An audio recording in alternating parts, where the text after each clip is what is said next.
In this video, we're going to look at making a sculpture out of recycled materials, and the end result would this be that we would then be covering it in paper mache to make it durable and lasting. Some things we're going to use in this are newspaper or any type of paper that you might have. Some other things you might need are some type of tape. I'm using masking tape because it's inexpensive and is pretty easy to find and use. You might also need to use some cardboard, like cereal box material, and I'm going to use some toilet paper rolls. So what I've already started to do, I'm going to be making a rhino. And so something I've done ahead of time was I went ahead and bought up some newspaper. This one is going to be the body for my sculpture, and I bought up a smaller one that's going to be my head.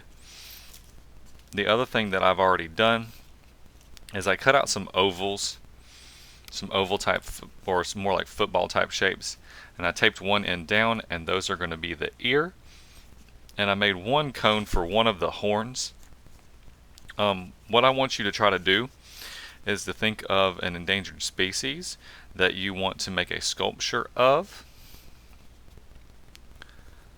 That was something we were going to be doing with our clay, but of course that didn't happen, so we're going to be looking at doing it this way instead.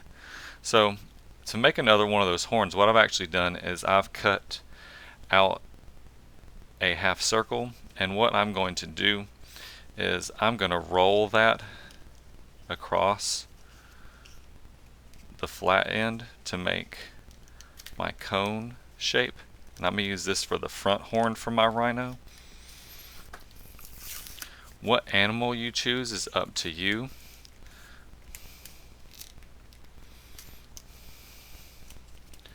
But I would suggest a endangered species. Unfortunately, there are quite a few of those to choose from.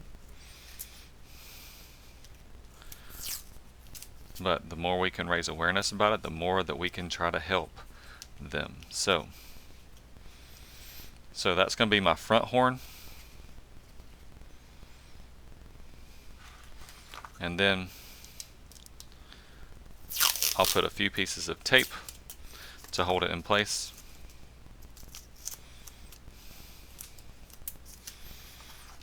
Usually when I'm joining things together, I'll put a piece of tape that's going up and down, and I'll flip it to another side and do another piece that goes up and down.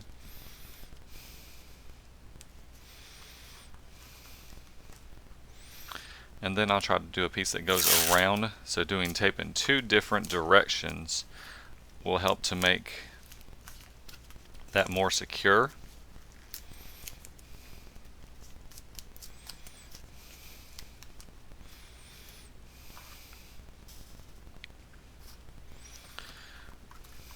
So when I'm joining, I'm going to add my neck next. So there's two ways I could tape this on. One way is that I could just cut a piece that's just the length that's on there, and I could attach that directly onto it. Another option you might take is that you can cut tiny little slits in both ends of your sculpture. And if you were here last year when we made our lighthouses, we did this. And the reason for doing this way is that you can actually end up having more of a surface for attaching your sculptures together. So by bending those out like that, I get a bigger area that I can tape stuff down with, and it's going to make a stronger connection. I don't have to do that. You can just do it this way, but I think that this way makes it a little stronger, and I think it's a little easier to connect things that way.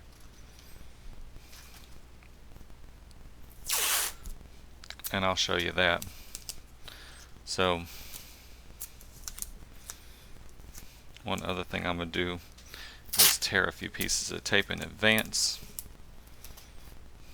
So what I'm going to do here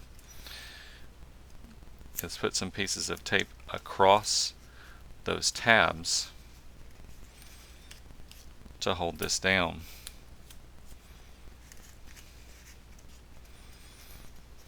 And that's going to make this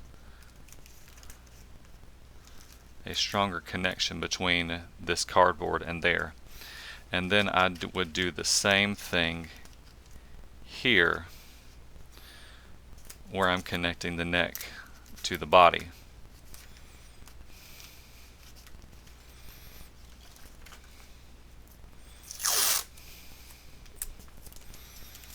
Again, there's more than one way to do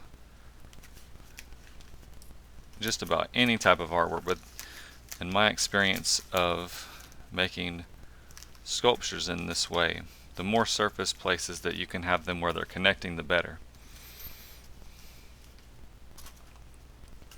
So the last thing I was going to show you is a way to make legs. Toilet paper rolls are a great thing to use for legs, but oftentimes they are too wide. Even for an elephant, this would be really wide. So what I'll do a lot is, if I need skinny ones, if I need a skinny leg, I'll cut this into 2 pieces and make 2 legs by rolling them back up. In my case, I just want my legs to get thinner going down. So what I'm going to do is roll it up where one side is more narrow than the other, because that's how rhino's legs kind of work. And then I would put tape top and bottom to hold them together. So